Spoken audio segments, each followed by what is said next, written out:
Si je suis sollicitée, comment vais-je connaître les critères? Sur quoi est fondé l'essai? Alors c'est important, parce que chaque essai a un objectif qui porte sur des critères de jugement.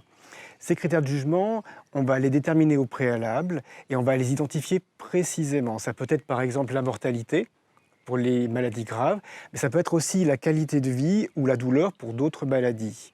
Et de façon générale et traditionnelle, on définit un critère de jugement dit principal sur lequel va porter le but de l'étude. Moi, ce qui m'intéresse, c'est la qualité de ma vie quotidienne, ma santé. Est-ce que c'est ça un critère de jugement? Alors c'est une bonne question. C'est vrai qu'on va porter l'objectif de l'étude sur des critères de jugement médicaux. Pour les maladies graves, ce sera par exemple la mort ou l'hospitalisation, mais on y associe toujours des critères, je dirais, plus doux, entre guillemets, que sont la qualité de vie, l'intensité des symptômes, etc. Comment se fait le choix des personnes traitées pour que l'essai soit pertinent? Dans les essais cliniques, les patients vont devoir respecter des conditions qu'on va appeler des critères d'inclusion et de non-inclusion. Je vais vous donner un exemple très concret. Dans les études de phase 3, la plupart du temps, les patients qui sont inclus rentrent dans une catégorie d'âge et en particulier, on n'inclut pas ou très peu des sujets âgés.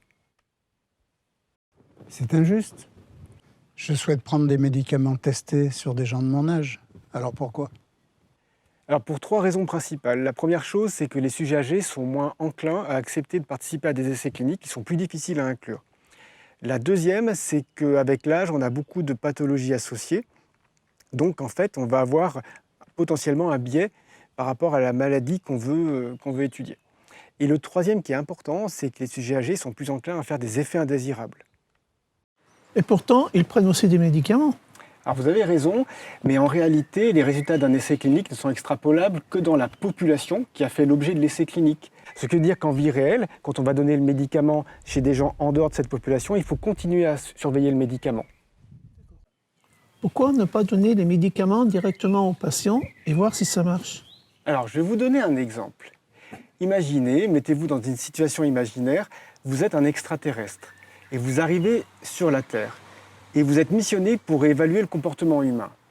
Alors vous vous mettez en vol stationnaire au-dessus de la gare de Grenoble et vous observez. Et ce que vous observez, c'est que sur un quai, on a progressivement des hommes qui arrivent, des hommes et des femmes, qui s'agglutinent, et au bout d'un certain moment, lorsqu'ils sont assez nombreux, un train arrive. Et vous continuez l'observation. Sur le deuxième quai, vous voyez des hommes qui arrivent, qui s'agglutinent, et un train arrive. Et donc, vous êtes tout content. Immédiatement, vous faites un rapport à votre supérieur hiérarchique et vous lui dites « J'ai découvert que les terriens maîtrisent une forme particulière de force. Ils sont capables, lorsqu'ils s'agglutinent, d'attirer les trains. Ils ont donc trouvé un moyen très commode de locomotion. Et je vous propose de prendre 100 terriens et de les étudier chez nous. » Est-ce que vous êtes d'accord avec ce que je viens de dire? Non, c'est complètement idiot. Oui, c'est idiot parce que vous connaissez la réponse. Effectivement, il y a bien une corrélation, c'est-à-dire que lorsque les hommes arrivent en masse sur un quai, tôt ou tard, un train va arriver, c'est tout à fait vrai, mais il n'y a pas de lien de causalité, la causalité elle est inversée, c'est-à-dire que c'est parce que les hommes savent que le train va arriver qu'ils s'agglutinent. Et bien en médecine, c'est exactement pareil, et en particulier dans les essais cliniques. Et en particulier, imaginez, vous avez mal à la tête, vous avez très mal à la tête, vous allez ouvrir la pharmacie familiale, vous allez prendre de l'homéopathie, vous l'avalez. Vous n'avez plus de mal à la tête, tout va bien. Et ben vous ne pouvez pas plus en conclure que l'homéopathie marche. Ça peut très bien être l'effet temporel de la maladie et le mal de tête a pu partir tout seul. Donc ce que je veux dire, c'est que deux choses corrélées n'ont pas forcément un lien de cause à effet si évident. D'accord.